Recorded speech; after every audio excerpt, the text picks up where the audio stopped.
사울이 다윗을 더더욱 두려워하여 평생에 다윗이 대적이 되니라. 아멘. 우리 한 번만 더 크게 읽겠습니다. 시작.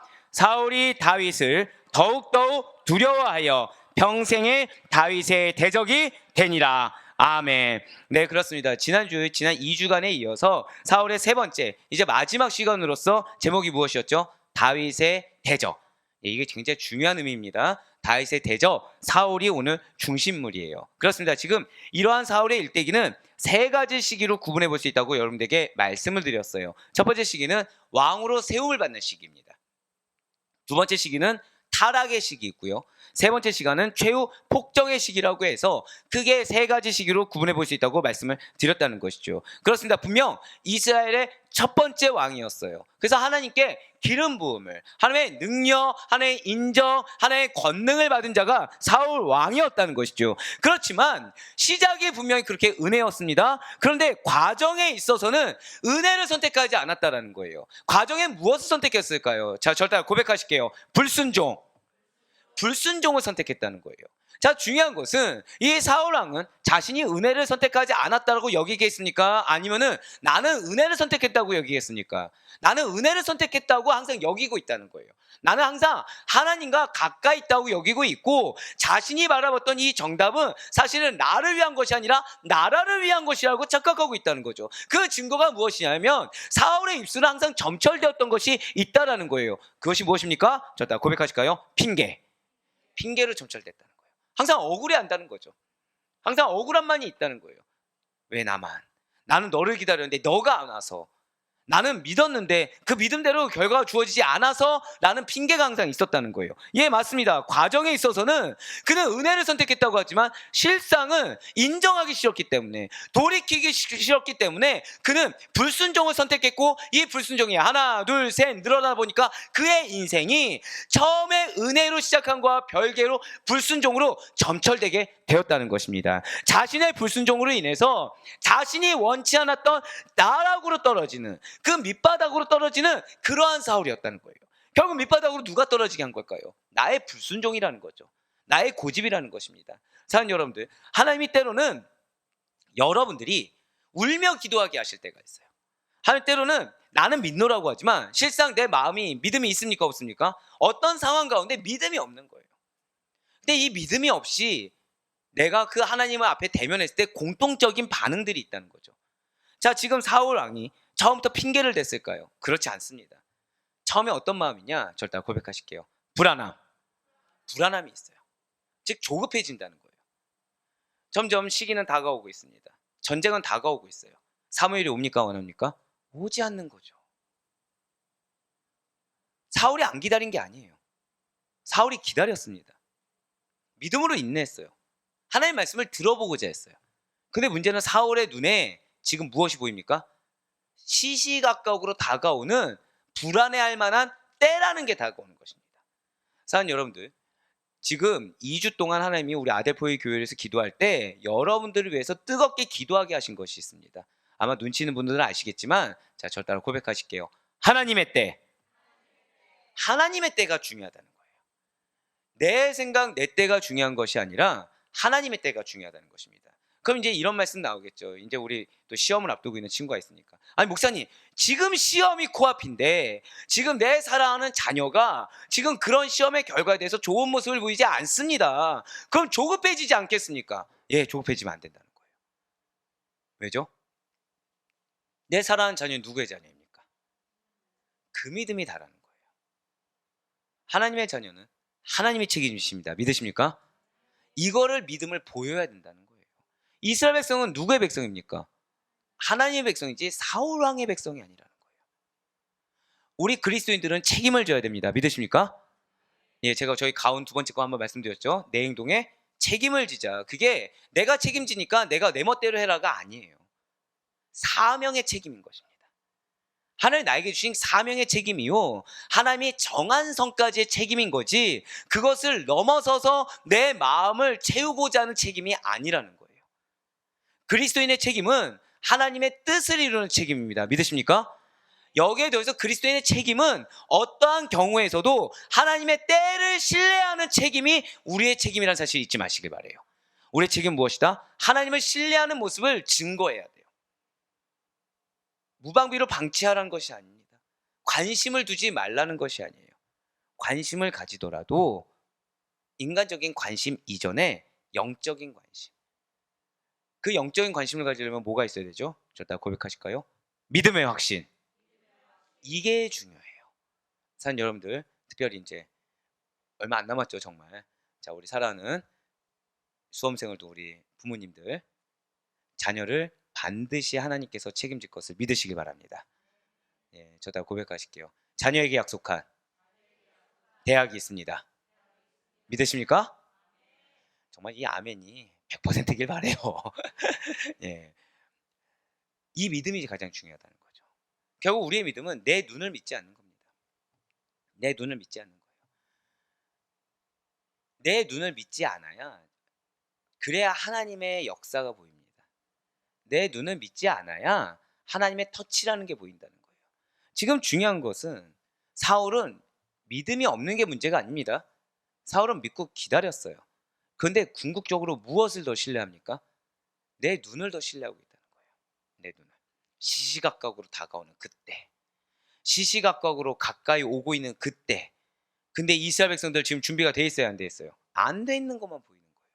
하나님이 역사하지 않으면 안 될 것 같은 상황이라는 거예요. 제가 방금 뭐라 말씀드렸습니까? 블레셋이 오고 있는데 이스라엘 백성들은 준비가 안 돼 있다는 거죠. 때가 다가오고 있는데 그 때를 맞이할 준비가 지금 이스라엘 백성들은 되지 않았다라는 것입니다. 그러니 지금 무엇이 위기감이 될까요? 지금 사울은 어떤 위치입니까? 왕이에요, 왕.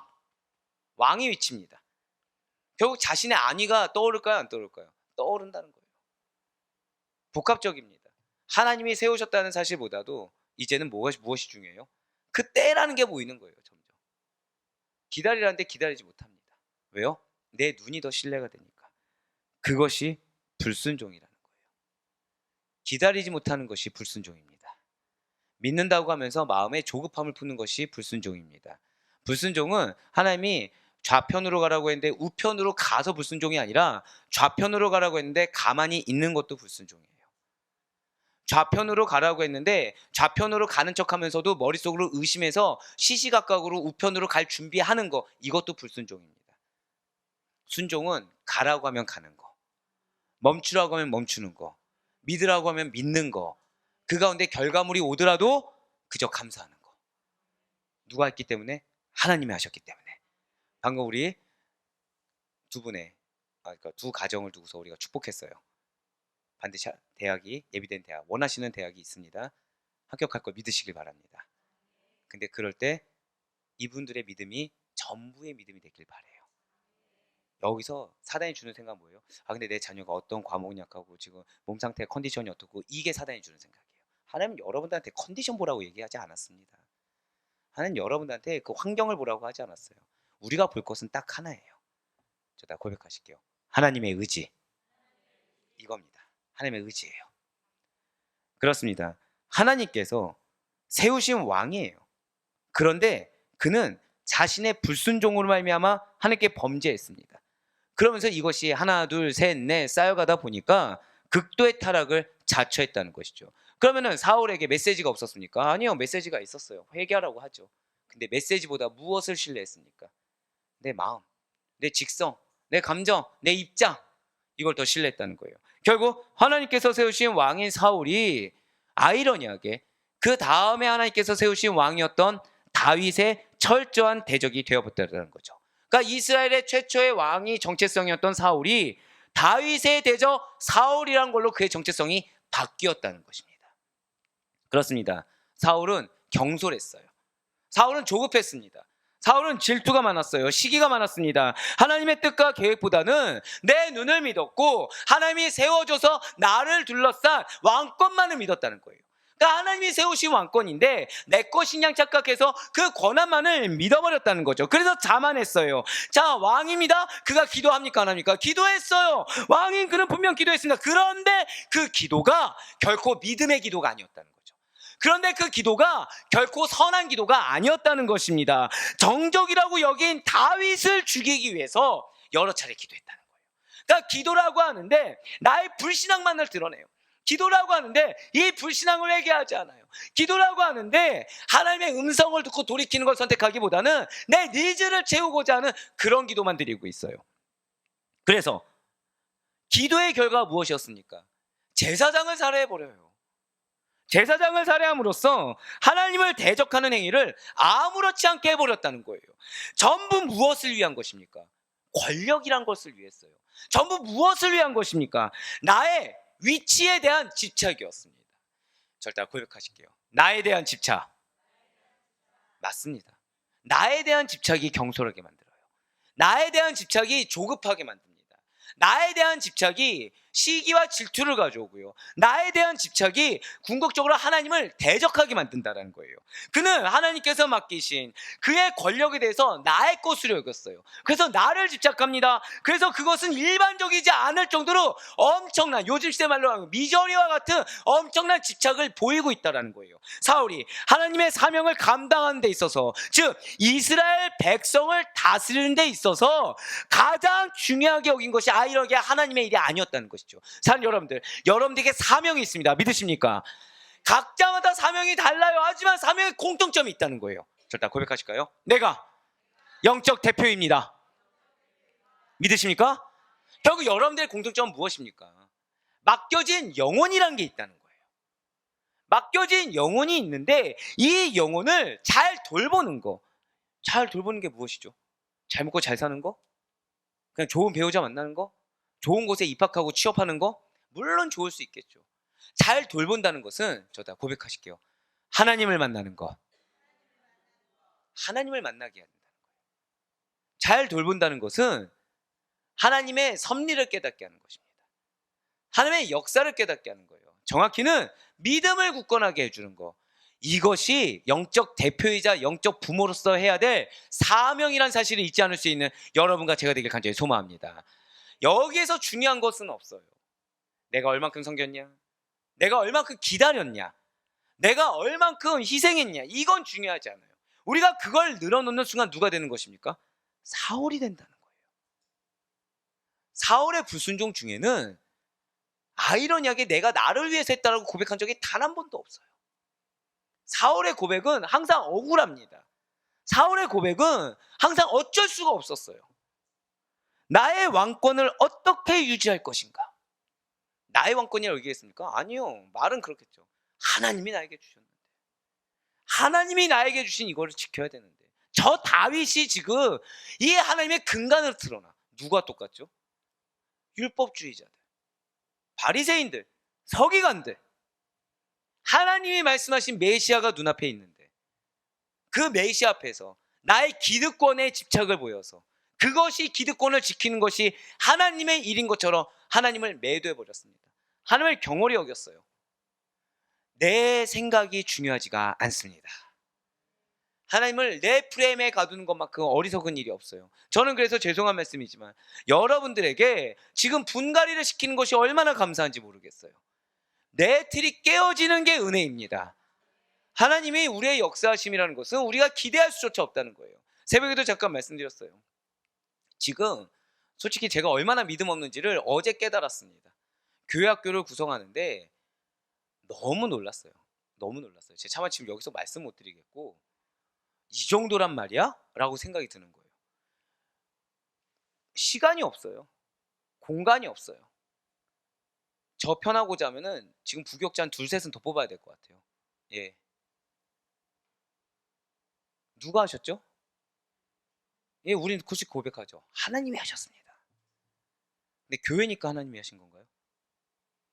여러분들의 가정에 더 놀라운 역사가 일어날 것을 믿으시길 바랍니다. 우리 아델 보육교회에서 뭐 했습니까? 여러분들 뭐 했죠? 하나, 동일한 거 하나 있습니다. 저한테 괴롭힘을 당한 거. 예, 설교가 길어도 말씀하지 마십시오. 네, 식사에 교제 따윈 하지 마십시오. 금식할 때 건드리지 마십시오. 이렇게 빵빵 터지시면 진짜인 줄 알잖아요, 제가. 근데 여러분들 제가 뭐 강조했죠? 계속해서 말씀, 기도, 말씀, 기도. 여러분들 깨지는 거. 자, 이 중에 저한테 안 혼나신 분 계십니까? 한 명도 없어요. 죄송하지만 다 쓴소리를 다 쓴소리를. 근데 그걸 다 되게 이쪽은 좀 잠잠인데 이쪽은 주여 소리부터 시작해서 근데 뒤에서 방점. 하지 말아야 될 그분이 주여. 성도님들은 교회에서만 보죠. 저는 집에서까지 주여. 네. 이쪽 라인은 지금 통일됐어요. 지금 자녀까지 지금 사모님만이 아닙니다. 지금. 네. 근데 결과가 무엇입니까? 지금 여러분들이 깨지는 그 자리에 뭐가 임하든가요? 은혜가 임하는 거예요. 여러분들 깨지는 자리에 영혼이 변화됩니다. 여러분들 깨지는 자리에 내가 자, 우리가 올 초에 시작했을 때 나는 지금 현재 내 남편의 위치, 내 배우자의 위치, 내 자녀의 상태, 그리고 내 가족의 상태, 이것이 내 기대 이상이다. 솔직히 있으십니까? 예. 믿음 없는 자들이요. 손을 들지 않았어. 손을 들지 않았어. 아, 왜 그거 있잖아요. 최소한 이분은 손 들겠지 했는데 그분들이 손을 안 들고서 이러고 있었어요. 농담이고요. 그러니까 상상 못할 정도로 응답을 해주고 계시다는 거죠. 근데 여기서 왜 나만이란 생각이 들면 안 됩니다. 왜냐하면 내가 이 그릇에 채우든 이 그릇에 채우든 누구의 주권입니까? 하나님의 주권이에요. 그런데 저는 감사의 그 응답이 무엇인지 아십니까? 지금 응답되지 않은 것처럼 보이는 자들은 감당할 수 없을 정도 더 큰 걸 받게 될 것이라는 사실을 정말로 믿으시길 바랍니다. 그거에 대한 확신이 있으니까 계속 뭐 하는 거예요? 저라고 해서 계속해서 굶고 싶겠습니까? 오늘 지금 들떠 있는 거 보이시죠? 번데기 2접시에 닭죽 1접시에 지금 팥빵 하나에 지금 들어가지도 않는데 꾸역꾸역 넣어서 행복해가지고 지금 소화되면서 힘이 나오는 이 상태. 물론 영성이죠. 되게 비참해지네요. 갑자기 이렇게 얘기하면서. 근데 이렇게 살기 싫은데 이렇게 사는 게 은혜란 걸 알기 때문에 사는 거예요. 왜요? 응답하신 게 보이니까. 응답하실 것을 믿으니까. 그럼 저는 지금 조급해합니까? 아니면 계속해서 하나님 말씀하신 그때에 순종을 하는 겁니까? 어찌됐든 순종하는 거예요. 우리가 그래야 돼요. 나에 대한 집착을 버려야 됩니다. 가족에 대한 집착을 버려야 됩니다. 하나님에 대한 집착을 가지세요. 말씀에 대한 집착을 가지세요. 성령님에 대한 집착을 가지세요. 우리에게 허락된 집착은 그거 외에는 존재하지 않아요. 하나님이 주신 것에 대해서 집착한 순간 우린 그 순간 사울의 길을 걷게 되는 것입니다. 예, 맞아요. 지금 사울은 하나님께 집착하지 않았어요.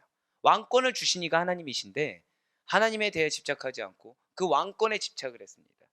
권한에 집착을 했지 영혼들에 대해서는 또 아이러니하게 집착을 보이지가 않고 있어요. 그는 타락했다는 거죠. 일견 겉으로 보기에는 크게 티가 안 날 수도 있습니다. 그렇지만 그는 명확하게 영적으로 타락했다는 거예요. 그러나 이러한 영적 타락이 그냥 그런가 보다 넘어갈 수 있는 것이 아닙니다. 그의 이러한 영적 타락이라는 것은 하나님과의 단절을 의미하고 있다는 것이죠. 우리가 가장 주의해야 될 것이 바로 그거라는 거예요. 우리가 타협하지 말아야 될 거, 우리가 허락되지 않은 것을 내가 침노하지 말아야 될 거, 요구하지 말아야 될 거, 탐심을 가지 말아야 될 거, 우리가 분별해야 될 이유가 바로 여기 있다는 거예요. 지금 새벽기도를 통해서 모세의 궁극적인 중보기도의 목적이 무엇이었습니까? 모세 궁극적으로 뭘 바라든가요? 가나안을 바랍니까? 승리를 바랍니까? 아니에요. 모세는 딱 하나 바랬습니다. 절대 고백하실게요. 하나님과의 동행. 바로 그거예요. 영적 타락에 하나님의 징계가 무엇이라고요? 하나님과의 단절이라는 거죠. 사랑하는 여러분들, 여러분과 하나님이 동행하십니다. 믿으십니까? 동행하지 않잖아요. 시험 들지 않아요.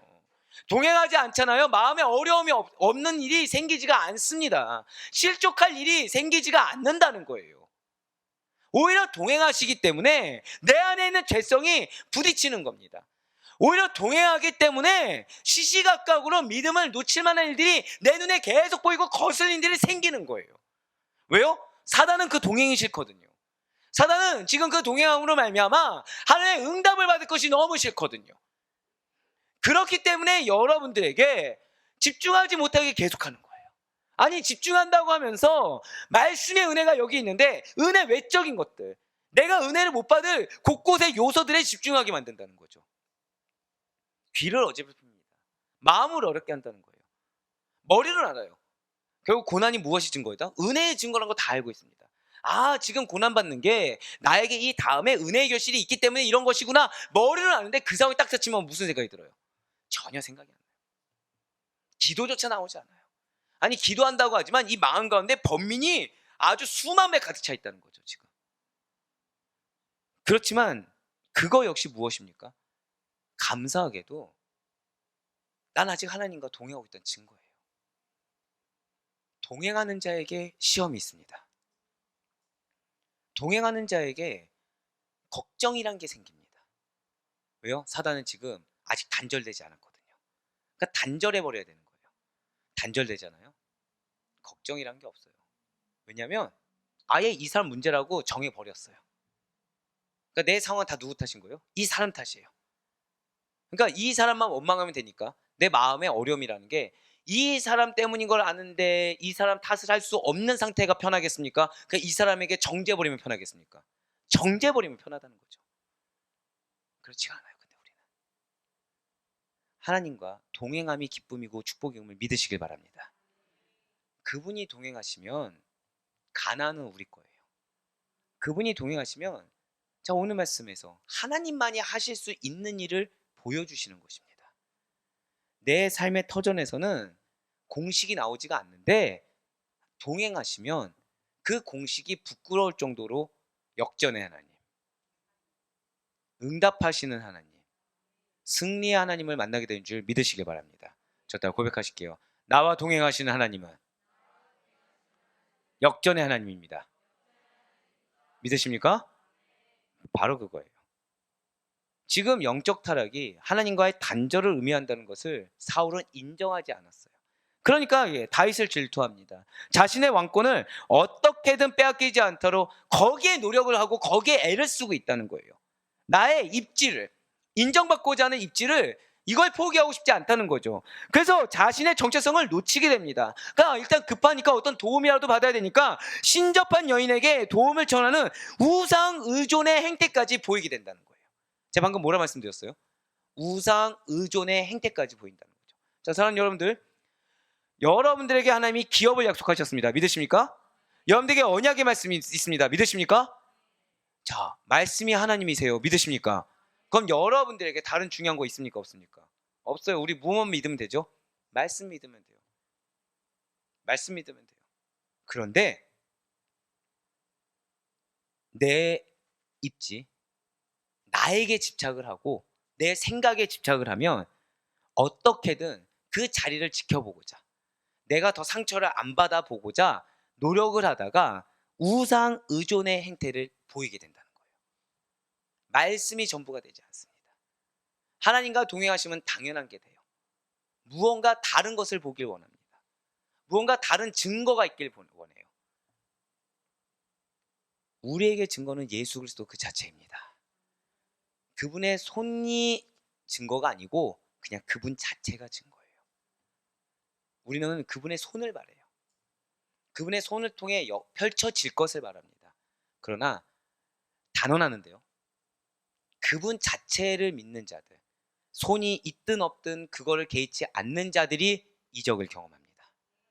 이거를 바라는 자들은 하나님이 아예 믿음의 기초부터 다지게 하세요. 계속 어떤 상태로 가세요? 기도할 수밖에 없는 상황. 계속. 왜요? 지금 만약에 예수 그리스도의 손길로 이적이 베풀어지면 그분의 영혼은 어떻게 되겠습니까? 교만해지거든요. 누구처럼요? 사울처럼. 예, 맞아요. 사울은 자만했습니다. 사울은 교만했어요.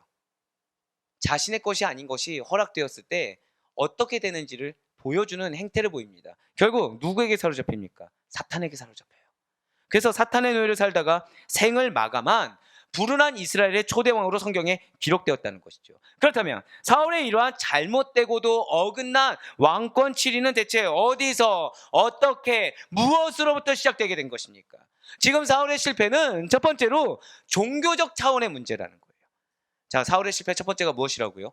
종교적 차원의 문제라는 거죠. 당시 이스라엘은 공동체의 신앙적 유산이라는 것이 있습니다. 그것이 무엇입니까? 종교 제도예요. 종교적 질서입니다. 이 종교 제도와 종교적 질서에 의해서 나라가 경영되고 유지되었다는 거죠. 따라서 지금 사울은 무엇입니까? 왕은 맞아요. 왕의 권세를 가진 자 맞습니다. 그렇지만 내가 아무리 왕이라고 하더라도 순응해야 될 것이 있다는 거예요. 당시의 종교 제도와 당시의 사회를 구성하고 있는, 하나님의 허락하에 구성하고 있는 종교제도, 종교 질서에 순응할 수 있어야 된다는 거죠. 내가 왕인데 그래서는 안 된다는 거예요. 실제로 사울은 비상시에 각 지파에서 병력을 동원하고 전쟁을 지휘하는 권한만, 그러니까 사사의 권한 중에 다른 하나, 정치적인 것 중에서도 전쟁만 감당할 수 있는 권한만 소유했을 뿐이라는 거죠. 사실상의 통치는 누구에게 달려 있습니까? 선지자이며 예언자이자 사사인 사무엘에게 아직까지는 통치가 달려있다라는 거예요. 바로 사무엘상 7장 15절에서 17절의 말씀입니다. 사무엘이 사는 날 동안에 이스라엘을 다스렸으되 해마다 베델과 길갈과 미스바로 순회하여 그 모든 곳에서 이스라엘을 다스렸고 라마로 돌아왔으니 이는 거기에 자기 집이 있음이니라. 거기서도 이스라엘을 다스렸으며 또 거기에 여호와를 위하여 제단을 쌓았더라. 아멘. 지금 사무엘이 사는 날 동안 뭐 했다고요? 이스라엘을 다스렸어요. 그럼에도 불구하고 사울은 자신에게 허락되지 않은 제사를 사무엘을 대신하여 드림으로 말미암아 하나님께 큰 악행을 저지르게 된 것입니다. 그렇습니다. 단순히 기다리지 못한 것이 아니에요. 아예 권한 자체가 없었어요. 아예 나의 권한이 아닌 것을 침범했던 것입니다. 결국 사무엘을 대신해서 제사를 드린 사울의 죄가 무엇입니까? 종교 질서 자체를 손상한 거예요. 종교 질서 누가 세우셨죠? 하나님이 세우신 법칙입니다. 여러분들 가정 가운데 하나님이 세우신 법칙이 있습니다. 믿으십니까? 이 법칙을 내가 믿음이 있노라고서 깨부시려고 하면 안 돼요. 타협하라는 얘기가 아닙니다. 힘들겠죠. 힘들어도 오히려 내가 믿는 자이기 때문에 그 질서에 순응하면서 열심을 다하는 것과 내가 믿는 자로서 영적으로 무시하면서 영적 우월감 가운데 행하는 것은 차이가 있다는 거예요. 영적 우월감은 교만입니다. 하나님이 여러분들에게 허락하신 복음의 능력을 내 것으로 착각한 교만이라는 거예요. 축복이 있었지어다. 어떠한 경우에서도 하나님 앞에 겸손할 수 있는 우리가 되길 간절히 소망합니다. 겸손한 자, 영적 질서에 순응하는 자에게 능력을 주세요. 오히려 2배로 섬겨야 된다. 예, 힘과 능력을 주십니다. 섬길 수 있을 만한 계좌의 것이 영권이든 인권이든 물권이든 채워주세요.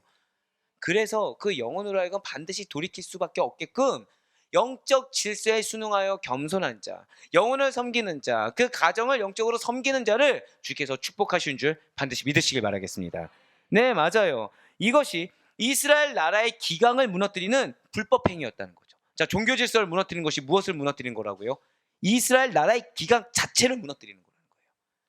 즉, 우리가 실제로 많은 가정을 돌아봤을 때 믿는 분이 한 분이세요. 배우자가 믿지 않아요. 그럼 대다수는 잘 화합하기가 쉽지가 않습니다. 대다수 핑계는 무엇이라 되냐면 믿음이 없는 자 때문에 나는 믿음으로 정결하게 하려고 하는데 안 된다라는 핑계를 대세요. 또는 아예 믿음이 있던 분이 믿음을 저버리고 같이 물드는 거죠. 같이 물들어 버려요.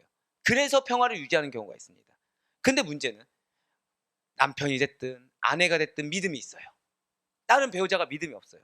근데 여기서 또는 자녀가 믿음이 없을 수도 있겠죠. 여기서 문제가 생긴다는 거예요. 하나로 합해지지 않아요. 그러니까 우리나라의 그 어르신들의 통상적인 말 중에 하나가 무엇이죠? 가정에 종교가 2개면 그 가정은 난리나. 그 가정은 망해. 가정에 종교가 2개면 안 돼. 이런 얘기를 하시는 거예요. 맞습니까? 틀립니까? 죄송하지 틀리다는 거예요. 그럼 어디서 문제가 있는 것일까요? 어디서 문제죠? 섬기지 않아서요? 희생하지 않아서요? 아니에요. 영적 우월감에서 문제가 생깁니다. 아이러니하게 내가 더 희생을 해요. 그리스도의 향기를 드러내겠다고 희생을 해요. 근데 알게 모르게 나오는 말 한마디에서 이미 우월감이 있어요. 그러면은 듣는 사람은 무엇을 느낄까요? 자존심이 상해지는 거예요. 듣는 사람은 무슨 생각이 들죠? 자기 할 일도 안 하면서 이만큼 하고서 이만큼 드러내는 위선적인 모습만 보더라는 것입니다. 우월감이 있는 자는 무엇을 한다고요? 온전한 헌신을 할 수가 없다는 거예요. 영혼의 무게를 우리는 깨달아야 됩니다. 그리고 하나님께서 영적 질서라는 것을 세우셨다는 걸 잊지 말아야 돼요. 영적 질서를 인정하면 나를 드러낼 수가 없습니다. 영적 질서를 인정한다면 단 하나의 포커싱만을 두고 있다는 거예요. 가정이 주 안에서 하나 되는 거. 주 안에서 하나 되기 위해서 나는 미랄이 되는 거. 제가 방금 뭐라 말씀드렸어요? 미랄이 되는 거. 2배, 3배 헌신할 수 있겠죠. 희생할 수 있겠죠. 근데 나는 말 한마디 못하는 억울함이 있을 수 있겠죠. 근데 누가 알아주세요? 하나님이 알아주신다. 이 사실로 감사해서 나는 아무 말 안 하는 거. 그럼에도 불구하고 도와주고 섬기고 헌신해서 결국에는 앞에 있는 영혼이 그거에 대해서 예수 그리스도를 만날 수 있을 수밖에 없는 환경. 그 영적 부담감을 스스로가 못 이겨서 복음을 한 번이라도 들어보려고 허락하는 거. 그 가정을 얼마나 사랑하시겠습니까? 그러한 영적 미랄된 자가 천국의 상급이 크다는 사실을 믿으시길 바래요. 영적 우월감을 버려야 됩니다. 지금 사울은 그 영적 우월감이 있었다는 거예요. 하나님은 종교 질서를 손상하라고 왕적 권위를 주지 않았습니다. 질서를 지키라. 너가 왕이면서 아무것도 못하겠지만 내가 능력 주고 내가 초대왕으로 세웠으며 그 가운데 너 중심을 하나 되게 만들어줄 거니까 잠잠히 감당하라고 했는데 사울은 그렇게 하지 못했다는 거예요. 내가 왕인데. 실제 사울의 왕권을 강화시켜주기 위해서 누가 승리하게 하셨습니까? 전쟁에 대해서. 우리 지난주에 들었죠. 하나님이 승리하게 하셨어요. 결국 사울은 하나님 말씀에 순종하기만 해도 누가 세워주십니까? 하나님이 세워주세요. 여러분들을 하나님이 세워주십니다. 내가 서려고 하면 안 돼요. 내가 인정받으려고 하면 안 돼요. 자녀든 배우자든 날 좀 몰라주면 어떻습니까? 하나님이 세워주시면 하나님이 세우신 그 권한이라는 것은 그 무엇도 침해할 수 없을 만큼 견고해진다는 사실을 믿으시길 바라겠습니다. 그렇기 때문에 혹시 내가 지금 마음에 상처가 있습니까? 하나님의 알아주심을 믿으시길 바라요. 내가 알게 모르게 앞에 있는 나의 배우자나 자녀들에게 상처를 주는 것 같습니까? 나 지금 메시지 듣고 보니까 내가 우월감에 가득 차 있었던 것 같습니까? 빨리 회개하고 돌이켜서 그 영혼이 예수님을 만날 수 있도록 나를 미랄 삼을 수 있는 여러분과 제가 되길 간절히 소망합니다. 예, 맞아요. 종교와 정치가 아직 분리되지 않은 형태의 사회가 이스라엘이었습니다. 이스라엘은 아직 종교와 정치가 혼재되어 있었어요. 그런데 왕이 그의 존재 기반이자 나라의 근간이 종교 체제와 유리된다는 것, 그것이 무엇일까요? 왕이 그 종교 질서를 무너뜨리고 있다는 것, 그것이 무엇이겠습니까? 그럼 이제 왕 중심으로 종교 질서 다 없이 이스라엘이 새롭게 진짜 말 그대로 왕정 국가로 세워지는 것입니까? 아니라는 거예요. 왕의 폐위를 의미한다는 거죠. 스스로가 스스로의 복을 차버리고 있다는 거예요. 영적 우월감이 무엇을 가져온다고요? 나에게 허락한 복을 내가 스스로 차버린다는 것입니다. 나에게 허락된 권한을 내가 스스로 차버린다는 거예요. 사랑하는 우리 성도 여러분들, 여러분과 저에게는 사명이 있습니다. 믿으십니까? 그럼 우리들에게 하나님께서는 어떤 한 영역을 맡아서 경영하라. 너가 영적 대표가 되어서, 너가 영적 리더가 되어서 섬기라 라는 명령을 내리실 때가 있다는 거예요. 자, 리더에서 뭐 하라고요? 섬기라. 맡아서 경영하는데 어떤 리더십이다? 저 일단 고백하실게요. 섬김의 리더십. 네, 바로 그거예요. 섬김의 리더십을 발휘하라고 하나님께서 사명 내리시고 명령을 내리실 때가 있다는 거죠. 그런데 여러분과 저에게 허락된 영역이 하나님이 주셨다.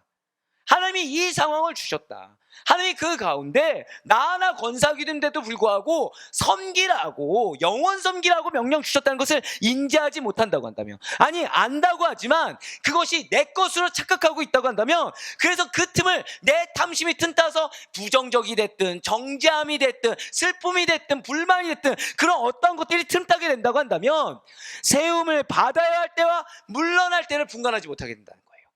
설 때와 앉을 때를 구분하지 못하게 된다는 거죠. 나서야 할 때와 잠잠히 있어야 할 때에 대한 분별을 하지 못하게 된다는 것입니다. 여러분과 저의 가고 서는 것, 우리의 세워짐과 낮아지심 모두 다 하나님의 주권이십니다. 믿으십니까? 이러한 하나님의 뜻이 어떤 모양으로든 나한테 임하고 있고 나에게 명령하신 것 그 자체, 하나님 말씀하신 것 그 자체가 나에게 가장 큰 기쁨이자 특권이요, 이것이 하나님과의 동행하심에 증거라는 사실을 잊지 않을 수 있는 여러분과 제가 되길 간절히 소망합니다. 그래서 우리는 말씀이 나에게 허락된 것, 그러니까 이 말씀이 부딪히든 안 부딪히든 일단 이 말씀으로 내가 반응하는 것에 대해서 감사해야 돼요. 이걸 놓치면 안 됩니다. 그거에 대해서 감사하고 반드시 그거에 대한 결과는 동일해요. 내가 부딪혔든 은혜를 받았든 그 결과는 동일해야 됩니다. 결과가 무엇일까요? 저 따라 고백하실게요. 반드시 겸손해야 합니다. 바로 그거예요. 제가 때로 가정 예배를 드릴 때 하는 말이 있습니다. 마음에 이렇게 정답으로 가득 찼는데 분노가 가득 찰 때 있어요. 화가 가득 찰 때가 있습니다. 그땐 입술을 닫으라고 해요. 말하지 말라고 합니다. 말을 하면 뭐가 나오죠? 속에 있는 악한 것이 나오게 되죠. 속에 있는 악한 것이 나오면 겸손행위가 나오는 것입니까? 아니면 지금 질서의 근간을 깨는 행위가 나오는 것입니까? 후자라는 거예요. 후자. 그래서 그 순간 입술을 닫으라는 것입니다. 입술을 닫았는데 옆에 있는 사람이 공격할 수도 있어요. 왜요? 나 무시하냐고 공격할 수 있겠죠. 그때 어떻게 해야 돼요? 설령 그런 마음이 안 든다고 하더라도 미안하다고 얘기해야 됩니다. 내가 미안하다고, 일단 알겠다고, 나도 좀 기도 좀 하겠다고, 정말 미안하다고 먼저 내가 낮아질 수 있어야 돼요. 그러면 그 앞에 있는 영혼은 누가 변화시키죠? 하나님이 변화시키신다는 거예요. 하나님 그 마음을 주장하신다는 겁니다. 우리는 조급하다는 거예요. 조급함의 근거는 무엇이다? 영적 우월감 때문에 조급해진다는 것입니다. 그래서 하나님이 여러분들에게 사명은 무엇이다? 여러분들의 공동체를 기업으로 만드실 것입니다. 믿으십니까? 근데 그 영적 질서를 깨뜨리는 역할을 하도록 사단이 공격한다는 거예요. 사단은 여러분들이 다른 걸 틈타지 않아요. 오히려 여러분들이 영적으로 뛰어난 것을 부추깁니다. 예, 맞아요. 여러분들 영적으로 뛰어나요. 영적으로 충만하십니다. 그래서 우월감을 갖게 해요.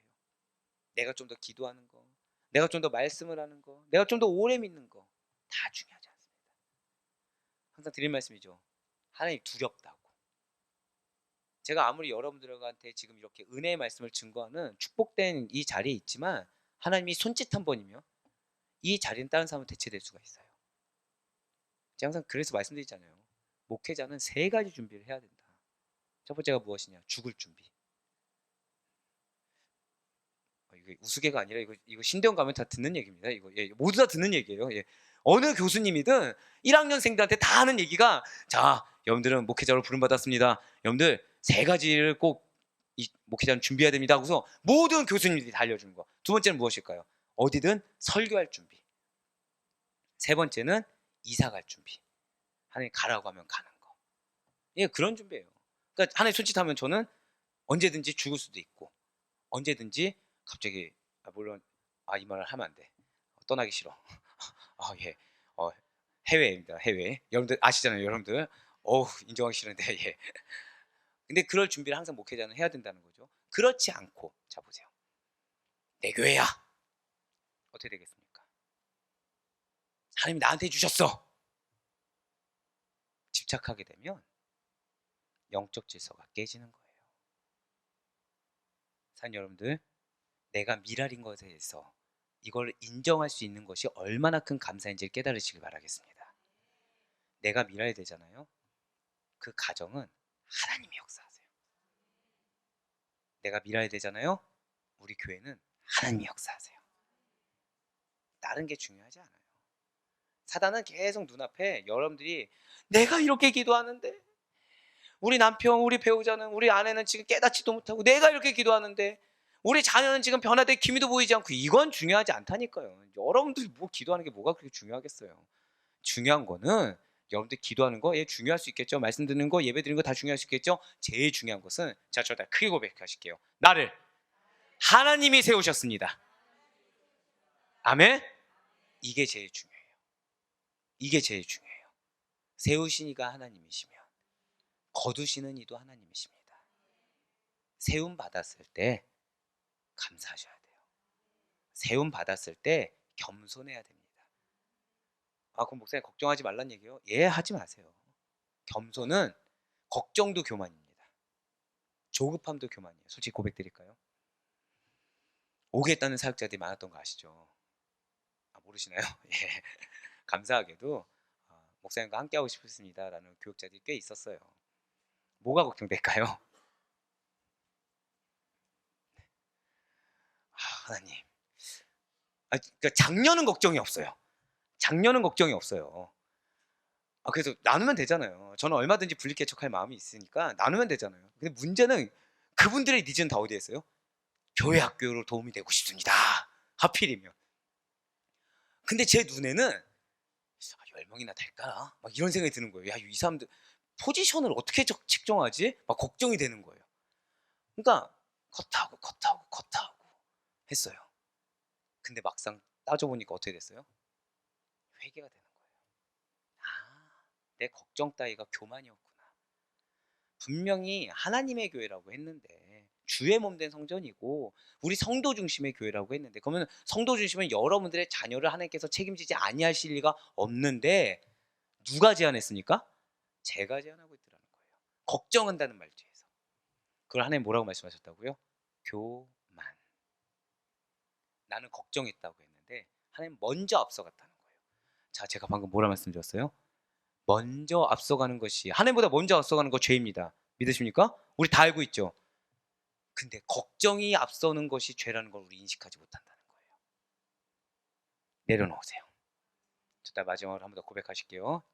설교의 마지막은 아닙니다. 오늘 끝날래 한참 멀었어요 지금. 네. 제가 아까 말씀드렸잖아요. 지금도 한 문장 한 문장마다 지금 막 메시지가 지금 어디 막 말씀 구절 근거해서 주시는데 미칠 것 같아요 지금. 저 따라 고백하실게요. 하나님께서 세우십니다. 이걸 반드시 믿으시길 바래요. 예, 그렇습니다. 그래서 예수님께서 우리에게 이렇게 말씀하시는 거예요. 마태복음 23장 12절의 말씀입니다. 누구든지 자기를 높이는 자는 낮아지고 누구든지 자기를 낮추는 자는 높아지리라. 아멘. 이거예요, 이거. 내가 하고 싶은 말이 많아도 낮아지세요. 그럼 하나님 높여주십니다. 내가 하고 싶은 말이 있어서 그거를 지금 하지 않으면 안 될 것 같아서 했다. 그러면 그것은 결국 나를 낮추는 거. 배우자든 자녀들이든 나에 대한 신뢰가 깨지는 거. 결국 내가 수치를 당하게 하는 지름길이 되는 것입니다. 진실로 하나님 때에는 이유가 있다는 사실을 믿으시길 바라요. 우리를 높이실 때도 이유가 있고요, 우리를 낮추실 때도 이유가 있다는 거죠. 그러니 교만할 이유가 없습니다. 낙심할 이유도 없다는 거예요. 지금 당장은 내 눈앞에 다급한 상황들이 이렇게 시시각각을 몰아닥쳐서 내가 하루 벌어먹기 살기도 힘들 것처럼, 내가 하루도 숨 쉬고서 나아갈 수 없을 만큼 가슴에 답답증이 있는 것처럼 느껴질 수 있겠지만, 결국 때가 되면, 저 따라 고백하실까요? 하나님의 때, 할렐루야! 하나님의 때가 되면 당신의 때에 여러분들을 높여주신다는 것에 대해서 잊지 마시길 바라겠어요. 그것을 믿으시길 바라겠습니다. 그래서 높아졌냐 낮아졌냐, 지금 이 상황이 닥쳐왔는데 어느 정도 결과물이 보였냐 보이지 않느냐에 집중하는 것이 아니라 쓰임받는 것 그 자체에, 약속 주신 것 그 자체에, 말씀을 주신 것 그 자체에 집중하시고 감사하여서 더 크게 쓰임받을 수 있는 사랑 우리 모든 성도님 될 수 있기를 간절히 소망합니다. 그런데 사울이 이것을 인정을 못했다는 거예요. 사울이 이것을 인정을 못했다는 거죠. 몰라서가 아니라, 나는 베냐민 지파 유력자가 아닌데 나를 써주셨어, 몰라서가 아니라 인정할 수가 없었어요. 하나님의 때, 그분의 방법 인정할 수가 없는 거예요. 아니 지금 블레셋이 쳐들어오는데 멸망하면 무슨 소용이야. 자, 지금 쳐들어오고 있는데 전쟁을 했습니까 안 했습니까? 아직 안 했어요. 자기 생각으로 어디까지 갔어요? 멸망까지 갔어요. 하나님의 방법이, 기다리는 게 어떻게 방법이 될 수 있어? 인간적인 방법으로 국한했다는 거예요. 순종할 수가 없었다는 거죠. 그럼 인간적인 방법만 그렇게 생각했을까요? 아니에요. 종교적인 방법도, 아니 사무엘이 안 오잖아, 내가 지금 제사 안 드리겠다는 게 아니잖아, 종교적인 방법까지도 인정을 못했다는 거예요. 그러니 이러한 사울의 종말은 예견된 사실입니다. 하나님께서는 사울에게 그의 불운한 최후에 대해서 그래서 예고를 해주셨어요. 사울이 믿지 않으니 하나님이 주실 것은, 결과는 정해져 있다는 거예요. 전 여러분들이 모두 다 은혜 받길 소망하고 있습니다. 단 한 명의 예 없이, 낙심하는 마음 없이 모두 다 기업들을 이루길 전 간절히 바라고 있습니다.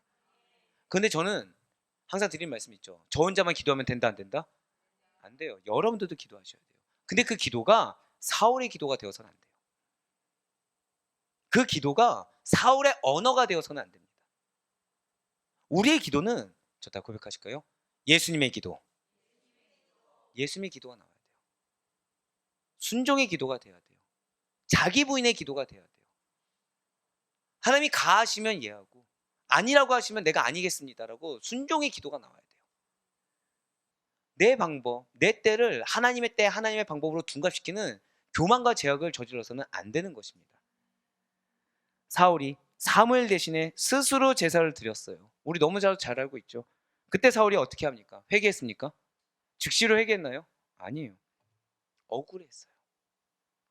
자신의 잘못이 아니라 마치 사무엘의 잘못인 것처럼 변명으로 일관했습니다. 사는 여러분들, 에덴 동산에서부터요, 성경 전체를 보잖아요. 죄악된 인물들의 공통점은 딱 하나가 있어요. 핑계. 내가 죄를 안 지었다고 얘기하는 사람들은 없습니다. 물론 잘못이지만, 그런데 아담 어떻게 했죠?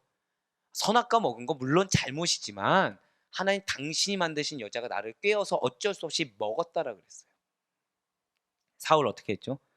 사무엘, 내가 지은 거, 내가 그 제사한 거 잘못이지만 사무엘 당신이 정한 날에 오지 않아서 블레셋 사람들이 우리 이스라엘 백성들을 치러 오는데, 나를 치러 오는데 여호와께 은혜를 간구하지 못하니까 부득이하게 번제를 드린 거예요. 하나님께 방법을 찾고 구한 것이 맞는데 상황이 이런데, 이 상황 가운데 다급해지지 않을 사람이 어디 있습니까?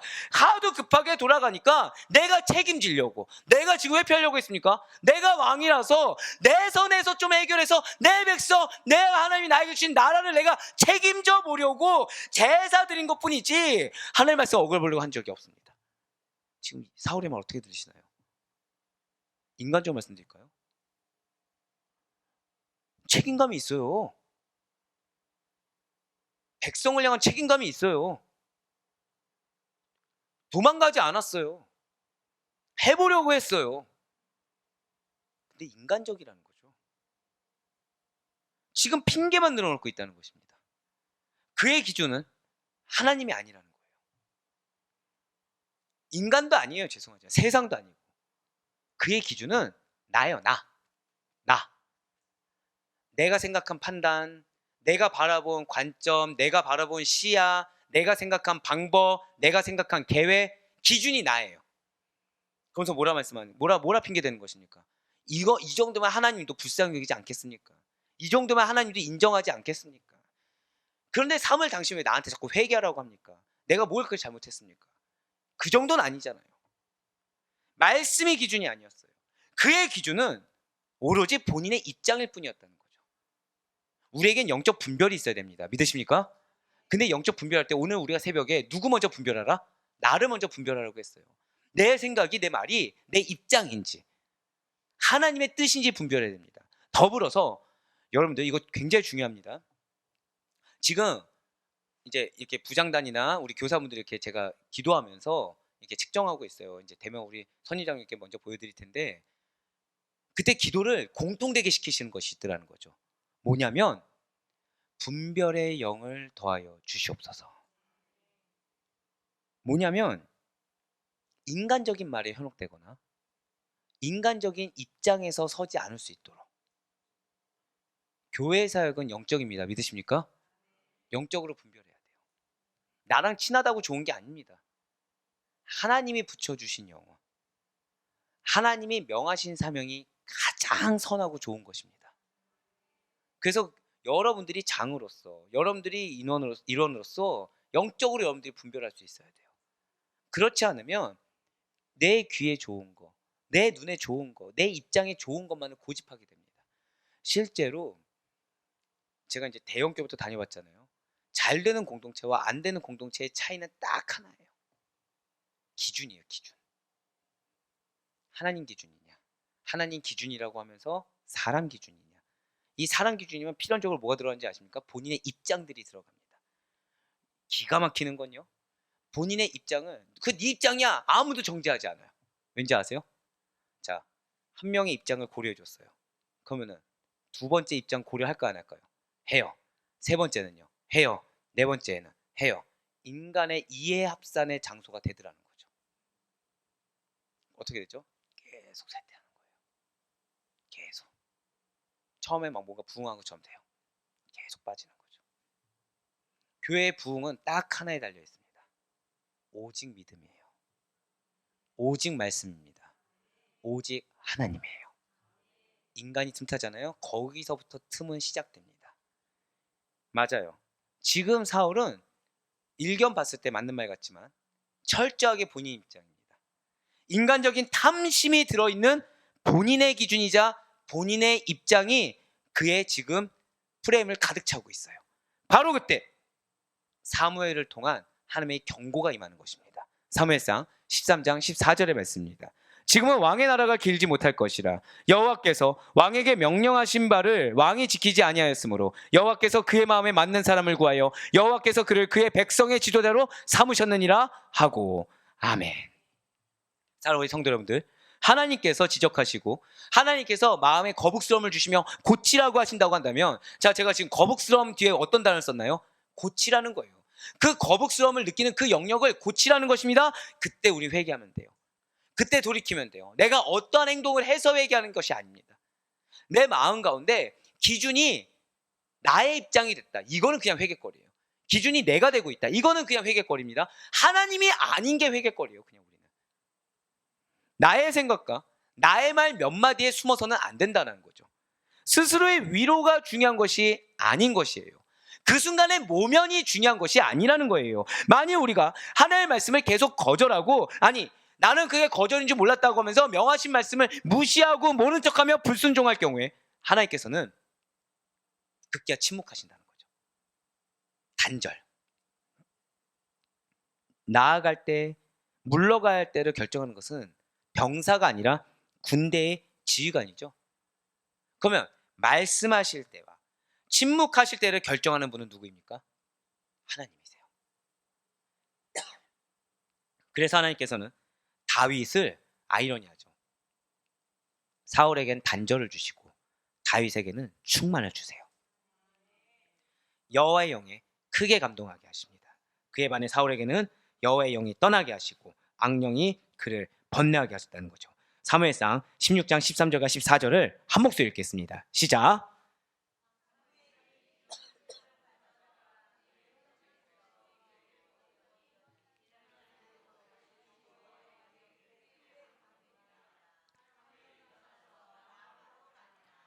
여호와의 영이 사울에게서 떠나고 여호와께서 부리시는 악령이 그를 번뇌하게 한지라. 아멘.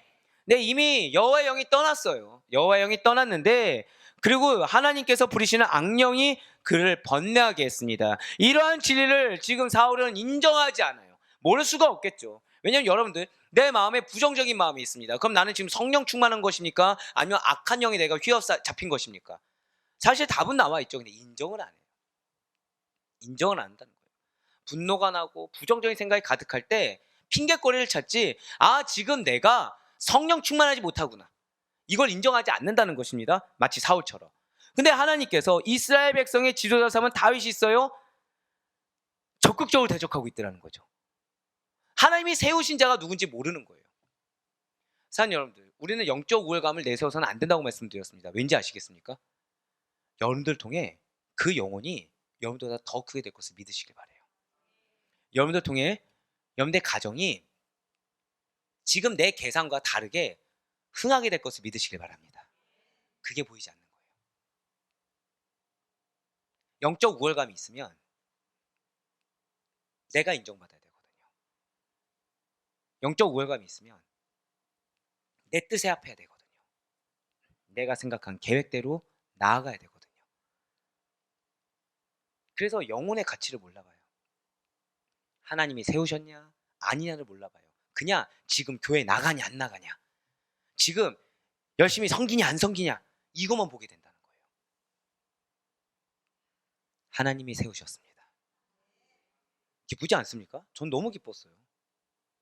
왜냐하면 인간적인 눈에 봤을 때 내 자녀가 연약해 보일 수도 있고 내 배우자가 연약해 보일 수도 있어요. 근데 지금 하나님 뭐라고 하신 거예요? 너의 눈엔 연약하지만 내가 세웠다는 거예요. 좀 더 쓴소리 한번 해볼까요? 여기 쓰진 않았지만 쓴뿌리가 누구였을까요? 빙고. 축복합니다. 내가 쓴뿌리였던 거예요. 나를 세우셨는데 내가 영적 우월감에 섬긴다고 했지만 말 한마디로 상처 주고 있었고, 말 한마디로 그 상대방을 이렇게 걸림돌이 되게끔, 거부감이 되게끔, 무시당한다는 느낌이 들게끔 했던 거죠. 그게 내가 쓴 뿌리였던 거예요. 근데 하나님은 감사하게도 걷어가지 않으셨다는 거예요. 저다 고백하실게요. 나를 통해 반드시 회복됩니다. 나를 통해 반드시 세워집니다. 아멘? 바로 그거예요. 하나님께서 세우신 영혼이 내 옆에 있다는 거 감사입니다. 근데 내가 충만하지 않으면, 내가 하나님부터 단절되어 있으면 감사가 아니라 이 사람만큼 내 마음을 쓴뿌리를 주는 사람이 없는 거예요. 이 사람만큼 내 마음을 어렵게 하는 사람이 없는 거예요. 아, 내 사랑하는 자녀가 이만큼만 해줘도 좋을 텐데, 내 사랑하는 배우자가 이만큼만 해줘도 좋을 텐데, 내 부모가 이만큼만 해주면 좋을 텐데. 사울처럼 불만만 계속 나오는 거죠. 불만만. 현재에 대한 감사가 없고 미래에 대한 소망이 없는 거예요. 말로는 될 걸 믿는다 라고 하지만 믿음이 있습니까? 없습니까? 없어요. 기대하지 않아요. 계속 가득 차 있는 거는 피해. 내가 피해자다. 내가 희생양이다. 앞에 있는 사람이 이만큼 해도 감사 있습니까? 없습니까? 없어요. 궁극적으로 만족할 수가 없는 거예요. 예, 사무엘이 번제를 드린 이로 사울과 결별했습니다. 사울의 곁을 떠난 뒤부터 사울이 지금 어떤 상태일까요? 극도로 불안정한 정신 상태에 놓여 있다는 거죠. 즉 우리가 영적 우월감에 있을 때 어떤 상태라고요? 불안한 상태라는 거예요. 자, 영적 우월감이 있을 때 어떤 상태? 불안한 상태예요. 그러니까 말 한마디 중에 선한 것이 안 나오는 거예요. 나도 모르게 잘 참을 섬긴다고 하면서 짜증이 툭툭 튀어나온다든지, 원망이 튀어나온다든지, 핑계가 튀어나온다든지, 나를 드러내는 말들이 튀어나온다는 거예요. 어떤 상태가? 영적 우월감인 상태가. 그것이 무엇을 가져온다? 불안의 상태를 가져온다는 것이죠. 예, 사울이 그래요. 그래서 자신을 위태롭게 하는 것으로 판단되는 대상을, 자, 제가 지금 어떤 표현 썼습니까? 판단되는 대상. 그럼 진짜 위태롭게 합니까? 안 합니까? 하지 않아요. 내가 그렇게 판단되는 거예요. 이게 진짜 큰 문제처럼 내가 여겨지는 거예요. 진짜 문제가 아닌데 하나님께서 예비하신 결실이 있는데 그때가 되면 아예 진짜 건져주시듯이 웅덩이에서 수렁에서 건져주시 이렇게 해주실 건데, 그러면 지금 현재 내가 보이는 이 문제는 문제입니까? 아니면 기적을 앞둔 은혜입니까? 기적을 앞둔 은혜예요? 근데 내가 판단되어지는 거예요. 그래서 적대시하게 됩니다. 상황을 적대시해요. 사람을 적대시해요. 그러면서 사리를 갖게 된다는 거죠. 그러한 사울의 형태는 자신뿐만 아니라 이스라엘에게, 공동체에게 위기를 가져다 주더라는 것입니다. 그렇다면 이스라엘을 위태롭게 한 이 사울의 적대 행위는 무엇이 있는 것입니까? 그의 악행은 크게 세 가지 정도로 나누어서 정리해 볼 수가 있어요. 잘 들으시면 좋을 것 같아요. 사울의 악행 첫 번째는 다윗을 제거하기 위한 음모라는 거예요. 섬기라는 자를 제거하기 위한 음모를 꾸몄다는 거죠. 왜 얘기했습니까? 사울은 대중적인 인기를 누리고 있는 다윗을 시기하고 질투했습니다. 시기와 질투가 무엇이라고 말씀드렸나요? 저 따라 고백하실게요. 탐욕. 시기와 질투는 탐욕의 또 다른 이름입니다. 탐심의 또 다른 이름이에요. 사울은 왕권의 모든 정신이 집중되어 있었기 때문에 부하 다윗이 맡은 업무를 성공적으로 수행하는 것을 칭찬하기보다는 그의 능력을 두려워합니다. 왜요? 내 목적은 하나님이 나에게 주신 사명이 아니에요. 내 목적은 하나님이 나에게 맡기신 영혼이 아니에요. 거기에 따른 권한, 능력, 인정, 입지, 이게 너무 중요하다 보니까 그의 능력을 두려워해서 내 자리를 탐하고 있을 것이라고 잘못 생각했다는 거죠.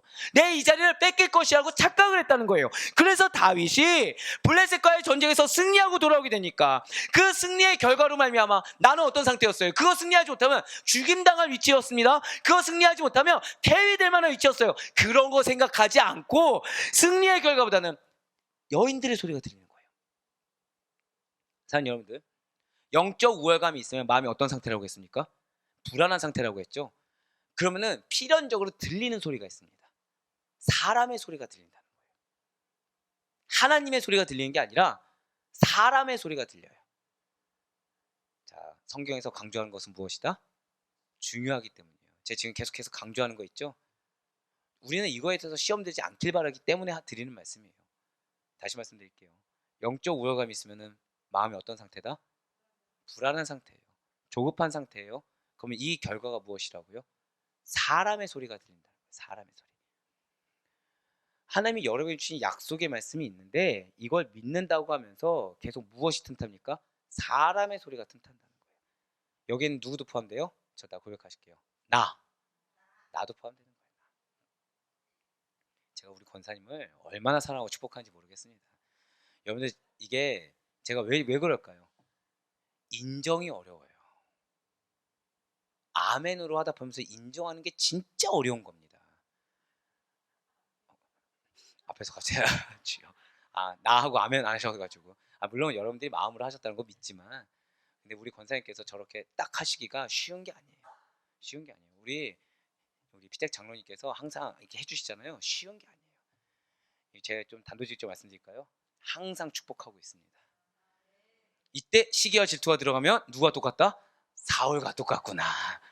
네, 이 멘트 하나 하려고, 이 메시지 하나 전하겠다고 참 힘들었습니다. 자, 맞아요. 사울은 지금 시기와 질투에 휩싸였다는 거예요. 지금 사울은 감사가 아니라 이 여인들의 소리가 들린 거죠. 여인들의 소리가. 그래서 감사가 아니라 시기와 질투에 사로잡히게 됐다는 것입니다. 하나님께서 부리시는 악령이 사울에게 내려졌다라는 거예요. 그러자 그는 온 집안에서 어떤 상태가 됩니까? 정신없이 떠들었어요. 심지어 나의 손에 들린 창으로 다윗을 향해 던지기까지 했다는 거죠. 자, 지금 영적 우월감이 불안감, 조급함으로 간다고 했어요. 그랬더니 무슨 소리가 들린다? 사람의 소리가 들려요. 그 다음에 행동으로 옮겨지게 된다는 것입니다.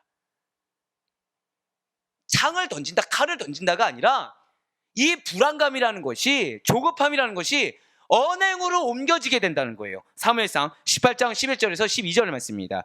그가 스스로 이르기를 내가 다윗을 벽에 박으리라 하고 사울이 그 창을 던졌으나 다윗이 그의 앞에서 2번 피하였더라. 여호와께서 사울을 떠나 다윗과 함께 계심으로 사울이 그를 두려워한지라. 아멘.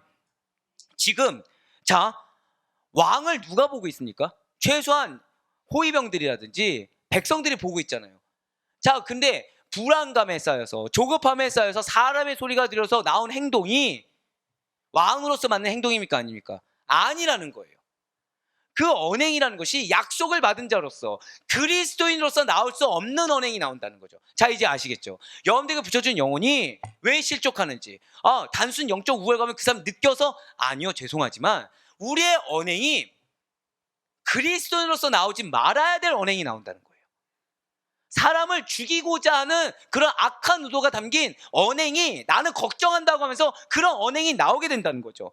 자, 좋아요. 이렇게 질투에 사로잡힌 행동을 하니까 사울은 이제 평안을 되찾았습니까? 아니라는 거죠. 직성이 풀리는 창을 던지는 행동을 했음에도 불구하고 내가 원하는 행동을 했어요. 내가 원하는 말을 했어요. 평안? 아니요. 영적 우월감에서 기인된 그 마음, 사람의 소리를 듣고 움직인 행동이 평안을 줄 수가 없더라는 것입니다. 멈출 수가 없게 된다는 거예요. 다윗이 하나님과 함께함을 오히려 보고서, 큰 지혜를 발휘함을 보고서 사울은 오히려 더 두려워 떨기 시작했다는 거죠. 그래서 사울은 자신의 딸 미갈이 다윗을 사랑한다는 소문을 듣게 되니까 다윗을 블레셋 사람의 손에 죽게 만들려는 계책을 꾸몄다는 거예요. 자, 지금 이성적으로 이해되십니까? 내 사랑하는 딸이 누군가를 좋아해요. 근데 그 사람이 내가 지금 질투감이 있는 사람입니다. 근데 보통 그러면 어떻게 하죠? 결혼을 못하게 하죠? 근데 지금 결혼을 못하게 하는 게 아니라 어떻게 해요? 이용해서 죽이려고 해요. 내 자녀를 이용해서 죽일 정도, 그걸 아무렇지 않게 여긴다는 것입니다. 사울의 계획은 오직 한 가지죠. 딸의 행복? 아니요. 다윗을 사위로 삼는 것을 믿기로 해서 전쟁터로 다윗을 보내 블레셋의 손에 죽게 하려는 악한 계획, 다윗의 죽음 외에는 아무런 계획이 없다는 것입니다. 내 질투의 대상이 파멸하는 것을 봐야 되는 거예요. 사울은 다윗에게 자신의 딸과 혼인을 하기 위해서는 블레셋 사람의 양피 100을 가져오라는 조건을 걸었습니다. 그 의도가 무엇이죠? 다윗의 죽음이에요. 죽음. 내 딸을 이용해도 좋으니까. 그러니까 아버지로서 하지 말아야 될 행동을 하는데 그것이 문제지조차 인식을 못할 정도로 사람의 말이 들린 자, 영적 우월감에 휩싸여서 조급함과 불안감에 휩싸인 자의 행동이라는 것은 상식을 초월한다는 것입니다. 그러나 사울의 의도대로 될 리가 만무합니다. 다윗은 그 2배가 되는 양의 양피를 가져와요. 그 사건을 위해서 다윗은 오히려 더더욱 인정받게 되더라는 것이죠. 이로 인해 사울은 더욱 다윗을 두려워합니다. 또 한 번 더 다윗을 죽이려고 했지만 실패하게 돼요. 이렇게 사울은 평생을 두고 철저한 다윗의 대적이 되고 말아버렸습니다. 사무엘상 18장 29절 오늘 본문의 말씀입니다. 사울이 다윗을 더욱더욱 두려워하여 평생에 다윗의 대적이 되니라. 아멘. 지금 사울은 인간적으로는요, 당연한 행동일 수가 있어요.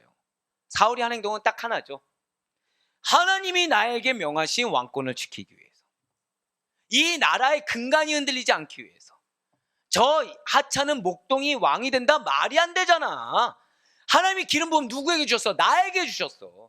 이스라엘 백성들 지금 가뜩이나 저 기득권 종교인들이 나의 정치를 맡고 있는데 나까지 무너지면 이 나라가 어떻게 되겠어? 블레셋 또 호시탄탄 올 텐데 내 능력, 나처럼 준수한 사람이 아니면 어떻게 맡겠어? 말이 틀립니까? 맞습니까? 세상적으로는요, 왕의 입장에서는 맞을 수가 있어요. 얼마나 책임감이 있습니까? 얼마나 지금 주변 정세를 잘 보고 있어요. 얼마나 지금 내적인 환경을 잘 보고 있습니까? 근데 정답인가요? 죄송하지만 여기서 사울이라는 이름을 빼잖아요. 사울의 입장이라는 거 이름 빼잖아요. 다 틀리다는 거죠. 주변 국가의 전쟁 승리 누가 주십니까? 하나님이 주세요. 이스라엘 왕국은 누구의 왕국입니까? 하나님의 왕국이에요. 누가 사울을 세우셨습니까? 다 틀리다는 거죠. 정답인데 정답이 아니라는 거예요.